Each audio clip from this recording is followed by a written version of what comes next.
சொல்றது தெரியுது. துபாயில எந்த இடத்துல இருந்த பாருங்க? துபாயில அந்த மெயின் ரோடுக்கு பக்கத்துல பஸ் ஸ்டாண்ட ஒட்டி. துபாயில பஸ் ஸ்டாண்டா? என்னமோ உசிலம்பட்டி பஸ் ஸ்டாண்ட சொல்ற மாதிரி சொல்ற. துபாயில பஸ் ஸ்டாண்ட் எங்க இருக்குன்னு கேக்குற? இந்த துபாய் பஸ் எல்லாம் வந்து நிக்கும்ல அங்க. இதெல்லாம் ரொம்ப நக்கலாமா? ஆமா, துபாயில நின்று அட்ரஸ் சொல்லு. சொல்லுப்பா. சொல்லுங்கறல.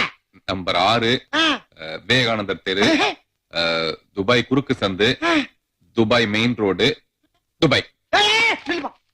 திருப்பி சொல்லு. திருப்பியா? அட்ரஸ் திருப்பி சொல்லு.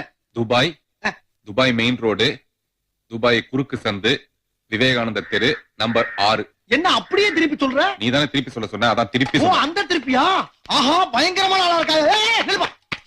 எது விவேகானந்தர் திருவா? ஆமா, விவேகானந்தர் அங்க எங்க வந்தாரு? விவேகானந்தர் படிச்சுட்டு வேலை இல்லாம கஷ்டப்பட்டாரா? அப்ப துபாய்க்கு வந்து ஒரு 5 வருஷம் வேலை பார்த்தாரு. அதனால அவர் பேரை வச்சுட்டாங்க.